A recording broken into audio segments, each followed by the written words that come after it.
तो दिल्ली के दंगल में इस वक्त सीएम धामी भी जोर आजमाइश कर रहे हैं। दंगल, एमसीडी चुनाव का दंगल। अब सवाल यह कि क्या आखिरकार दिल्ली में इतनी जोर आजमाइश सीएम धामी क्यों कर रहे हैं? इसके पीछे वजह क्या है? मुख्यमंत्री तो कई हैं, कई चेहरे हैं, लेकिन धामी पर बीजेपी इतना भरोसा क्यों जता रही है, वो भी एमसीडी चुनाव में?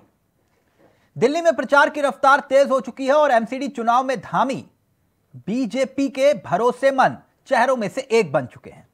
इसके पीछे एक वजह सीधे तौर पर प्रवासी उत्तराखंडियों का दिल्ली में अपनी मौजूदगी का एहसास कराना और चुनाव के दौरान प्रवासी उत्तराखंडियों में से 19 चेहरों को बीजेपी ने चुनावी रण में उतारा। तो क्या सीएम धामी का परफॉर्मेंस असर डालेगा? आज इसी पर करेंगे चर्चा, क्योंकि कांग्रेस कह रही है कि उत्तराखंड संभल नहीं रहा और जोर लगा रहे हैं दिल्ली में। पहले रिपोर्ट देखिए और फिर सीधा रुख करेंगे अपने मेहमानों की तरफ।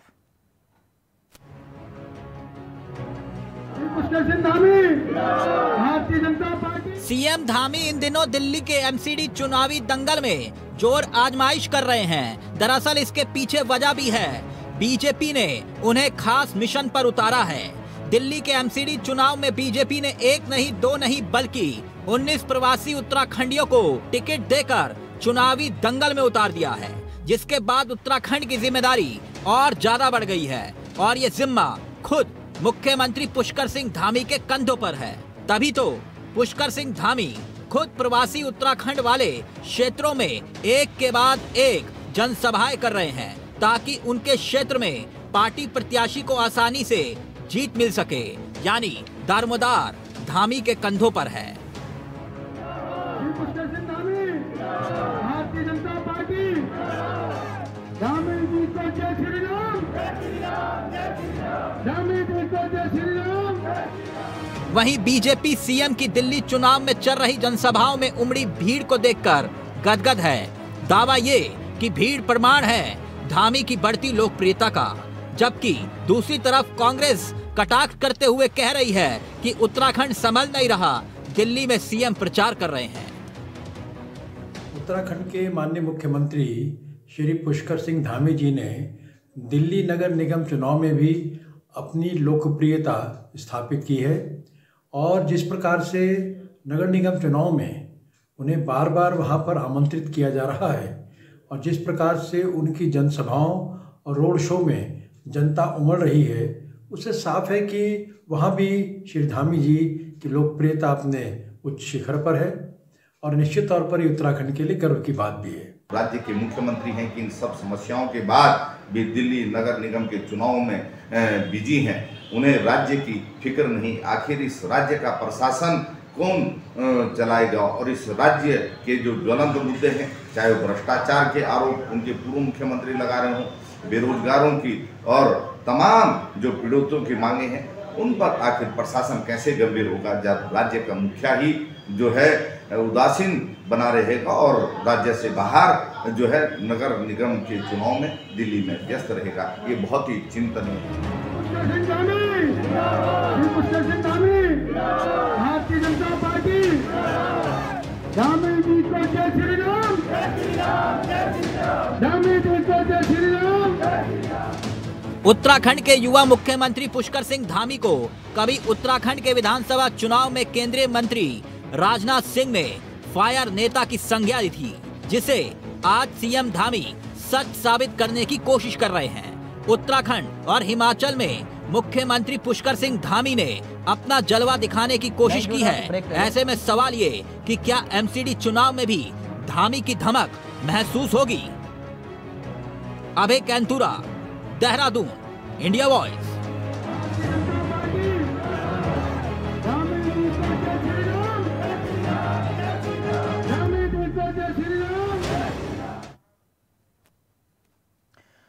तो दिल्ली में दिखाई देगा धामी का दम। सवाल यही अब खड़ा हो रहा है, क्योंकि बीजेपी दावा कर रही है कि उत्तराखंड प्रवासी जो हैं, लगभग 19 चेहरों को उन्होंने चुनावी रण में उतारा है। ऐसे में धामी का प्रचार करना उनके लिए, यानी कि पार्टी के लिए, जरूरी भी बन जाता है। मैं सीधा रुक कर रहा हूं। इस वक्त जो मेहमान जुड़े हुए हैं वो आपके सामने होंगे। इस वक्त मथुरादास जोशी जी हमारे साथ जुड़ गए हैं, प्रदेश उपाध्यक्ष कांग्रेस से हैं।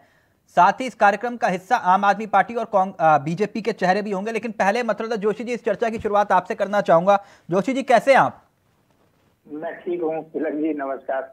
नमस्कार। जोशी जी, धामी जी प्रचार कर रहे हैं, आप लोग नाराज क्यों हो रहे हैं? नहीं, हम कतई नाराज नहीं है। अच्छी बात है। हमारे प्रदेश का मुख्यमंत्री, आप जैसा कह रहे हैं, आपकी रिपोर्ट देख रहा था कि जगह जगह डिमांड हो रही है, जा रहे हैं, अच्छी बात है। धामी जी को हमारी शुभकामनाएं हैं। लेकिन हमारा कहना है कि राज्य की तरफ भी देखें। 3 दिन 4 दिन चिंतन शिविर लगाया तो किसी राज्य में, किसी जनपद में जाकर वहाँ की समस्याओं का समाधान निकालते, या अंकिता हत्याकांड में क्या बात हुई उसमें बातचीत करते। किरण नेगी का जो कांड हुआ है आपके दिल्ली में, उतना बड़ा कांड हो गया और सुप्रीम कोर्ट से वो केस आपका छूट गया, उसमें किसी अच्छे वकीलों से बैठ के चर्चा करते तो मैं समझता हूँ कुछ ठीक होता, कुछ राज्य का हित होता। बेरोजगारों की बात करते, आप पलायन की बात करते। राज्य के लिए जो जीएसटी का 500 करोड़ रुपया अभी बचा हुआ है, 5000 करोड़ रुपया जो कंपनसेशन मिलना था, यानी सीएम साहब को प्रचार में ध्यान नहीं देना चाहिए? नहीं देना चाहिए, लेकिन इतना ध्यान नहीं देना चाहिए। ये तो कंपटीशन की बात होगी ना। योगी की तरफ ध्यान दोगे या पुष्कर सिंह धामी जी की तरफ ध्यान दोगे कि अब तो बड़ा कंपटीशन हो रहा है कि कौन आगे है, कौन पीछे है, कौन फायर ब्रांड है, कौन हल्का ब्रांड है। ये तो इन्हीं के भाजपा में ही कंपटीशन चल गया इस बात के लिए। अगर मैं सही हूँ जोशी जी, आपने कुछ याद दिलाए फायर ब्रांड और ये, अगर मैं सही हूं तो कभी हरीश रावत भी ऐसी प्रचार करने जाते थे मुख्यमंत्री रहते हुए? नहीं, बिल्कुल जाते थे, आज भी जा रहे हरीश रावत जी तो। नहीं, मैं तो बतौर मुख्यमंत्री याद दिला रहा था सर आपको। नहीं, बतौर मुख्यमंत्री भी गए, मैं उसमें कतई ऑब्जेक्शन नहीं कर रहा हूँ। और वो भी एमसीडी चुनाव ही था शायद। नहीं, मैंने 2-3 बातों के ऊपर आपका ध्यान आकृष्ट कराया है कि राज्य की ये ज्वलंत समस्याएं हैं, इस तरफ भी ध्यान दें। और ये कह के नहीं होगा। देखिए, मुख्यमंत्री जाता है, स्वाभाविक रूप से जाएगा, पार्टी के नेता भी उनको आमंत्रित करेंगे, पार्टी उनको कहेगी आप जाइए, पार्टी का निर्देश भी जारी होगा। लेकिन राज्य को भी तो आपको देखना पड़ेगा ना। राज्य को आप लावारिस कैसे छोड़ सकते हैं? राज्य के अंदर इतनी ज्वलंत समस्याएं हैं, अगर आप उनका समाधान नहीं कर, आप बताइए इनके मुख्यमंत्री। अच्छा, जब आपके मुख्यमंत्री होते थे तब लवारिस नहीं छूटता था, जब प्रचार पे जाते थे? देखिए, मैं 2 बातें लगी, आप ठीक कह रहे हैं, लेकिन मेरी बात को जरा गंभीरता से आप विचार करिएगा तो। नहीं सर, मैं गंभीरता से मैं इसलिए कर रहा हूं क्योंकि एमसीडी चुनाव में, जहां तक मुझे याद है, एमसीडी चुनाव में ही हरीश रावत प्रचार में जाया करते थे बतौर मुख्यमंत्री, और वहां पर वो कहते थे कि भैया मैं ही पहाड़ी उत्तराखंडी हूं, इसलिए मेरी बात को सुनना, इन भाजपाइयों की बात को मत सुनना। मैं आपको याद दिलाऊं, आदरणीय हरीश रावत जी सन 80 में जब से एमपी बने, 80 के बाद आपने देखा होगा दिल्ली का एनसीपी का चुनाव हो, आपके विधानसभा का चुनाव हो, तो हर चुनाव में हरीश रावत जी की दिल्ली में बहुत सक्रिय भूमिका रही है, और आज भी है। आज भी उनकी डिमांड है, दिल्ली के कई क्षेत्र में डिमांड है, इसमें कोई दो राय नहीं है। लेकिन मैंने कहा ना, एज बतौर मुख्यमंत्री जिस तरीके से पेश किया जा रहा है कि डिमांड आ रही है, और हिमाचल में बहुत कुछ करके दे दिया, और अभी कुछ आज तो मैं देख रहा कि गुजरात से भी डिमांड आ रही, कुछ अखबारों में मैं देख रहा था। मेरा मानना ये है कि माननीय मुख्यमंत्री जी को राज्य की जो ज्वलंत समस्या है, मैंने आपको जो बताई, उसमें तो देख लें। इनके माननीय 2 मुख्यमंत्री गण, सम्मानित मुख्यमंत्री, ठीक, फाइनली बीजेपी के चेहरे भी इस कार्यक्रम का हिस्सा बन गए, और डॉक्टर आरपी रतूड़ी जी भी हमारे साथ जुड़ गए, प्रदेश प्रवक्ता आम आदमी पार्टी, आपके पुराने सहयोगी। मैं हेमंत जी आपके पास आ रहा हूं। कह रहे हैं कि भाई राज्य तो संभल नहीं रहा, आप दिल्ली में प्रचार जोर आजमाइश कर रहे हैं, कह रहे पहले राज्य तो संभाल लीजिए।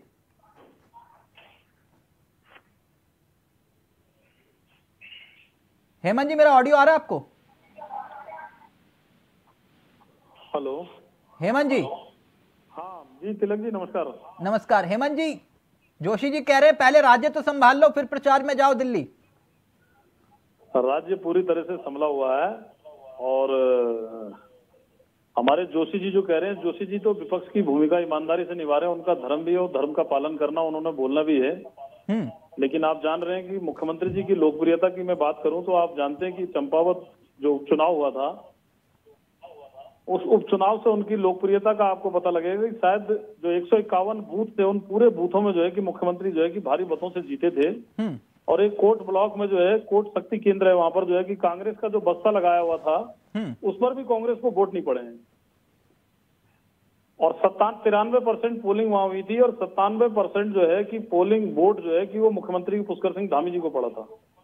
अब धामी जी की लोकप्रियता का जो है कि अब वो जो हमारे विपक्षी मित्र हैं, जो हमारे विरोधी दल हैं, उनको स्वाभाविक है कि वो सब पच नहीं रहा होगा।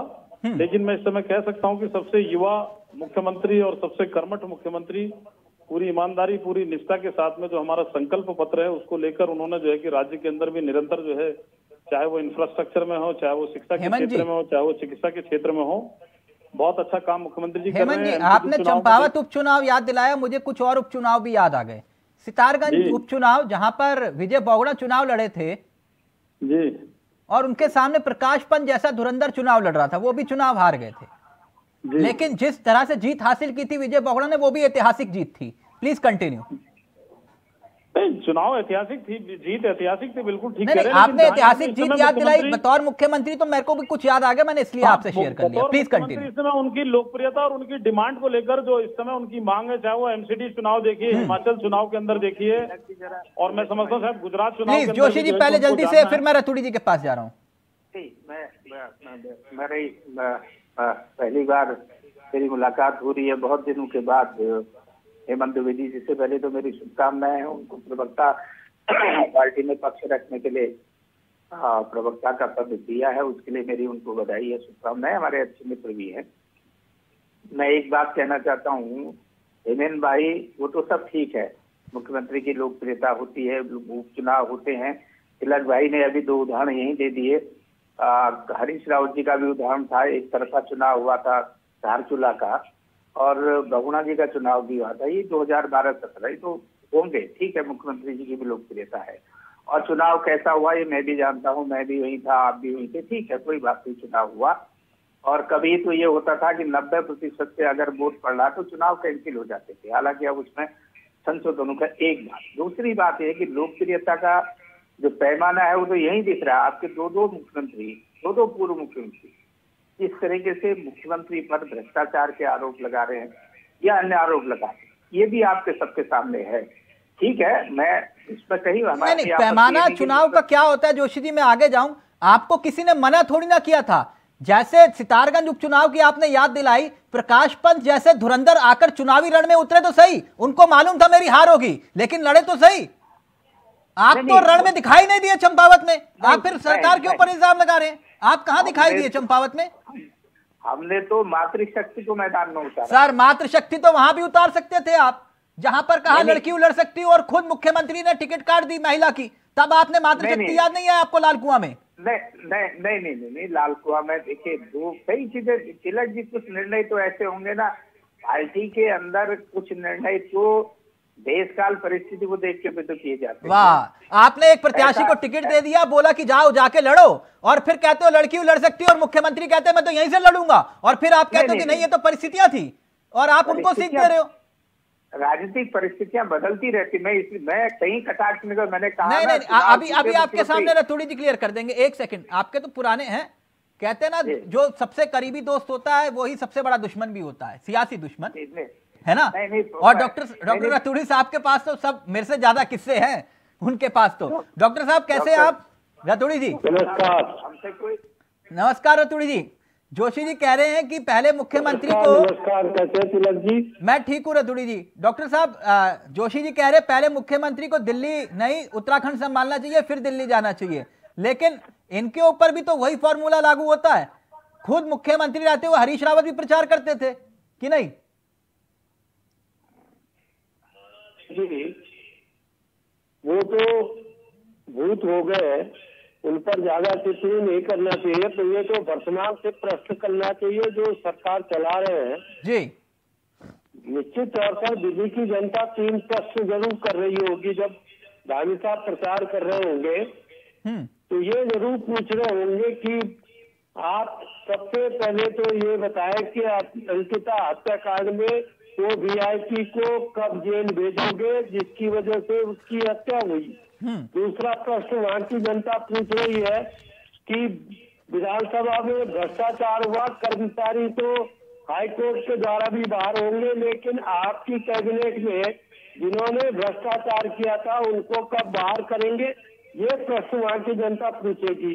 दूसरा, वहाँ की जनता जो युवा हमारे उत्तराखंड में बेरोजगार है वो जरूर प्रश्न कर रहे होंगे, क्योंकि उत्तराखंड के प्रवासी भाई भी दिल्ली में बहुत सारे हैं। वो पूछ रहे हैं कि हमारे उन नौनिहालों को, नौजवानों को कब रोजगार दोगे। आप यहाँ बड़ी बड़ी बातें तो जरूर करेंगे, हिमाचल भी जाएंगे, आप बिल्कुल फायर ब्रांड स्पीकर है भाजपा के, लेकिन अपने प्रदेश में इन ज्वलंत मुद्दों का कब समाप्त करोगे। ये 2-3 प्रश्न तो सीधे सीधे, और मैं पूछ लेता हूँ हेमंत जी से पूछ लेता हूँ, लेकिन आपके रतुड़ी जी आपके नेताओं से भी पूछ रहे हैं वो मसाज के बारे में, जेल में मसाज वाली। देखिए, मसाज के बारे में ये अगर फिजियोथेरेपी को मसाज कहे तो अपने अनुकूल करते हैं, जेल किसकी? हाँ, फिजियोथेरेपी, हाँ मसाज में जोड़ दिया आपने, हेड मसाज भी जोड़ दिया फिजियोथेरेपी में, आपने सही कहा। खैर अभी वो विषय नहीं है। हेमंत जी जवाब दीजिए। वो ये कह रहे हैं कि आप जब जनता के बीच में जा रहे हैं और इतने लोकप्रिय हैं मुख्यमंत्री, तो क्या जनता पूछ रही है अंकिता हत्याकांड को लेकर क्या किया आपने, वो वीआईपी कौन है, क्या पूछ रही है प्रवासी उत्तराखंडी जनता कि रोजगार को लेकर आपने क्या किया? जवाब दीजिए। देखिए तिलक जी, अंकिता हत्याकांड की जहां तक बात है कि जैसे ही ये घटना घटी थी, आप जानते हैं कि किस तरह से सरकार ने तत्काल इस पर कार्रवाई की थी। जैसे कि हमारी पार्टी से संबंधित उनके पिताजी भी हमारी पार्टी में थे, तत्काल प्रभाव से उनको पार्टी से भी निष्कासित कर दिया गया, सभी पदों से मुक्त कर दिया गया। सरकार ने तत्काल इस पर कार्रवाई की, उसकी गिरफ्तारी की, और बाकी न्यायालय में उसका केस जो है कि न्यायालय में चल रहा है और सरकार उसकी पूरी तरह से पैरवी कर रही है, पैरोकारी कर रही है सरकार अपनी तरफ से। नहीं, वो वीआईपी पूछ रहे हैं, उनकी दिलचस्पी वीआईपी में है, कह रहे हैं कि वो वीआईपी कौन है। जोशी जी भी रोज सवाल यही करते हैं, कहते हैं वीआईपी नहीं बताते। वो वीआईपी वाली तो कोई जो भी होगा उसमें दोषी, चाहे वो कितना बड़ा से बड़ा क्यों ना अपराधी होगा, कोई भी जो है कि उसमें बच नहीं सकता है। नहीं, वही नहीं समझ में आया ना, जब आफ्ताब ने श्रद्धा के टुकड़े टुकड़े करके उसको जंगलों में फेंक दिया, उसके हड्डियां तो मिल रही हैं, लेकिन ये नहीं पता चल रहा कि उत्तराखंड में अंकिता बेटी के साथ जो ये कुछ हुआ वो वीआईपी कौन है, और वो भी 3-4 महीने होने को आए। सवाल ये खड़ा हो। देखिए, उसमें पूरी तरह से सरकार, हम पूरे उनके परिवार के साथ में हैं, और ये दुखद घटना है और इसको सबको निंदा करनी चाहिए। अपराधी को कोई भी संरक्षण नहीं दे रहा है, चाहे वो कोई भी हो, और भारतीय जनता पार्टी तो उसको लेकर पूरी तरह से सख्त है। अच्छा, ये बताइए, प्रचार ये जो प्रचार है उसका असर दिखाई देगा धरातल पर, आपको लगता है? किस चीज का प्रचार? सीएम साहब जो लगे हुए हैं एमसीडी चुनाव में, सीएम साहब का प्रचार, सीएम साहब की लोकप्रियता देखिए, गुड गवर्नेंस की बात जहां सरकार के, देखिए अभी चिंतन शिविर हमारा मसूरी के अंदर 3 दिन के चला है, उसमें आपने देखा है कि किस तरह से सारे विषय बात आई थी, और उन्होंने सख्त तरह से सरकार में जो जिस तरह की परंपराएं यहाँ पर चल रही थी। जोशी जी, आप मुस्कुरा क्यों रहे हैं? लटकाने भटकाने का काम चलता था, जो सरकार में फाइलों को इधर से उधर जो है कि रोकने का काम चलता था, सरकार ने उस पर बड़ी सख्ती के साथ किया कि जिन अधिकारियों को काम करना है वो काम करेंगे, और नहीं तो उनको जबरन सेवानिवृत्ति दी जाएगी। और सरकार की लोकप्रियता की जहां तक बातें, देखिए अब मैं कह सकता हूं पूरे ईमानदारी और विश्वास के साथ हुई कि हमारे इतने वर्ष के 1 साल की सरकार होने को जा रही है, हमारे कहीं पर भी किसी मंत्री पर, कहीं सरकार पर कोई भ्रष्टाचार का कोई आरोप कहीं पर लगा है क्या? लेकिन अभी तो डॉक्टर रतूड़ी यही कह रहे थे, तो फिर रितु खंडूरी जी ये क्यों कह रही थी कि अनियमितताएं हुई और घोटाला हुआ ये भ्रष्टाचार नियुक्तियों में? तो फिर वो कौन सा भ्रष्टाचार था और वो किसके आदेश पर नियुक्तियां हुई थी? देखिए, वो तो पुराने टाइम से विधानसभा का मामला, विधानसभा की जो नियुक्तियां, अच्छा, उसमें कोई मंत्री का लेना देना नहीं था? नहीं, विधानसभा में जहां तक नियुक्तियों का मामला था, उस पर विधानसभा अध्यक्ष जी ने जो है कि उसमें तत्काल उस पर कार्रवाई भी की, और कोर्ट से भी आपको पता है कि अभी कल परसों ही न्यायालय से उसमें फैसला आया। नहीं, कार्रवाई क्यों की सर? उसमें गलतियां थी तभी तो कार्रवाई हुई ना, तो वो गलतियां किसके आदेश पर हुई थी? पहले से वो तो कांग्रेस के टाइम पर भी, कांग्रेस अच्छा, कुंजवाल जी ने सारी नियुक्तियां कुंजवाल जी ने की थी, मैं समझ गया आपकी बात। कुंजवाल जी के समय से भी वो, हाँ, कुंजवाल जी ने सारी नियुक्तियां की थी, लेकिन प्रेमचंद अग्रवाल जी पता नहीं क्यों कह रहे थे कि हाँ मैंने की, ठोक बजा के की, जो करना कर लो, यही तो बोल रहे थे शायद वो। नहीं, प्रेमचंद जी अग्रवाल जी की क्या बयान था वो उनका अपना निजी कोई वो होगा, लेकिन मैं जहां तक अच्छा निजी बयान था, ओके ओके जोशी जी उनका निजी बयान था, लेकिन वो ये कह रहे हैं कि प्रचार की रफ्तार, जल्दी से आप मुस्कुरा रहे, फिर डॉक्टर रतूड़ी आपके पास आ रहा हूं। और कठोर कार्रवाई की है, मैं इतना कह सकता हूँ आपको कि जब सरकार के मुख्यमंत्री जी और विधानसभा अध्यक्ष जी के मतलब जोशी जी आप मुस्कुरा रहे हैं बार बार, सरकार ने कार्रवाई की तो है, सरकार ने सख्त कार्रवाई की है। बीजेपी की आदत है मीठा मीठा गप गप कड़वा कड़वा कुछ, ये आदत है इनकी। अब आप देखिए कि ये कह रहे हैं कि 1 साल के अंदर कोई भ्रष्टाचार नहीं हुआ। 2 पूर्व मुख्यमंत्रियों ने आरोप लगाया कि सरकार आखंड तक भ्रष्टाचार में डूबी। नहीं, बिल्कुल नहीं, गलत बात है जोशी जी। सुन लीजिए, आपने पूरा पढ़ा नहीं। हेमंत जी मैंने टोका नहीं आपको, जरा सुन लीजिएगा, जवाब दे दोगे आप? कोई नहीं, मैं इंतजार करूंगा आपके जवाब। आप बोलिए अपनी बात, आप सुन लीजिएगा, कोई दिक्कत नहीं है। आप जवाब की मैंने आपको सुना, आप भी सुन लीजिए। ये सार्वभौम सत्य है, सबने देखा। आप कितना ही कहो कि कोई बयान नहीं दिया, 2 पूर्व मुख्यमंत्रियों के बयान आते। एक बात मैं आपको, दूसरी बात और बताऊं आपको, मैंने वो कागज रखे हैं, फोन में है, ये फोन मेरा आप ही के साथ एंगेज हो रखा है, मैं दिखा देता। इनके मंत्रियों, इनके जो मंत्री विभागीय मंत्री हैं, उनके विज्ञापन निकल रहे हैं। आप किसी भी विभाग, सतपाल महाराज जी का 3 दिन पुराना विज्ञापन देख लीजिए एक, और प्रेमचंद अग्रवाल जी का विज्ञापन देख लीजिए, उनके विभाग का विज्ञापन। मुख्यमंत्री का फोटो कहीं नहीं लग रहा है, कहीं नहीं लग रहा है। मथुरा दत्त जी, इतनी बड़ी सर इतनी बड़ी सिरफुटोबल इनके यहाँ है, सिरफुटोबल देखिए। नहीं जोशी जी आप थोड़ा भटक रहे हैं। फिर वो मैं पुराने चैप्टर खोलूंगा, अच्छा नहीं लगेगा ना। कौन विधायक मुख्यमंत्री को क्या क्या बोलता था, अच्छा नहीं लगेगा, है ना। फिर मुझे खानपुर भी जाना पड़ेगा, बहुत दिक्कत हो जाएगी। एक मुद्दे की बात यह है कि इस प्रचार को लेकर आपको दिक्कत क्यों है? तिलक जी मेरी विनम्र प्रार्थना है कि चूंकि डिबेट आपने आज के चैप्टर पर रखी है, आज के विषय पर रखी है, मेरी विनम्र प्रार्थना है कि हम अगर आज ही वर्तमान परिस्थिति पर चर्चा करें। अच्छा, पुरानी बात 17 से पहले क्या हुआ देखिए, हम तो भुगत रहे महाराज। हमको तो जनता ने कह दिया कि आप नहीं हो इस लायक, हमको विपक्ष में बिठा रखा है, हम अपना काम कर रहे हैं। जनता ने मुख्यमंत्री चुन लिया, वो जा रहे हैं प्रचार में, आपको दिक्कत हो रही है। मैं दूसरी बात कह रहा हूँ, ये तो बिल्कुल सत्य सभी के लोग हैं, कहीं कोई विवाद नहीं है, कहीं कोई झगड़ा नहीं है, अनुशासित पार्टी है, सब है। अब देखिए हेमंत भाई ने बड़ी खूबसूरती से, बड़े प्रेम से कह दिया कि कोई झगड़ा नहीं है, कोई विवाद नहीं हुआ, कोई आरोप नहीं लगा। आप देखिए प्रेमचंद अग्रवाल जी, आपने तो मेरी बात को ताकीद कर दी। विधानसभा अध्यक्ष कह रही है, विधानसभा अध्यक्ष ने कहा कि विधानसभा में जो नियुक्तियां हुई हैं वो अवैध नियुक्तियां हुई हैं, उसमें गलतियां हैं विधानसभा। रतूड़ी जी और माननीय उच्च न्यायालय ने भी कह दिया। उसके बाद भी भाजपा ये कहे कि कोई भ्रष्टाचार नहीं हुआ। अच्छा जोशी जी, उस पर अलग से चर्चा करेंगे ना। एक मिनट रतूड़ी, डॉक्टर साहब, ये एमसीडी का चुनाव नाक का सवाल क्यों बना दिया बीजेपी ने भी और आम आदमी पार्टी ने भी? ऐसा नहीं लग रहा कि कुछ ज्यादा सीरियस हो गए आप लोग एमसीडी चुनाव को लेकर? ऐसा लग रहा है लोकसभा का चुनाव हो रहा है। देखिए तिलक जी, आप बहुत बुद्धिजीवी हैं, और हर चुनाव चाहे छोटा हो चाहे बड़ा हो, हर चुनाव लोकतंत्रीय पार्टी के लिए बहुत महत्वपूर्ण होता है। और निश्चित तौर पर, बल्कि नाक की नहीं, ये तो अपनी अपनी विचारधाराओं की लड़ाई है। अपनी विचारधारा को मजबूती से कहना, और जिसे लोग पसंद कर लेंगे। आपने देखा होगा कि एमसीडी में जो हालत है, जो कूड़े के ढेर है दिल्ली में, आप यहाँ से क्यों नहीं भेज रहे? आपके पास भी तो कई बड़े चेहरे रहे ना, है ना, तो उनको भी भेज सकते थे आप।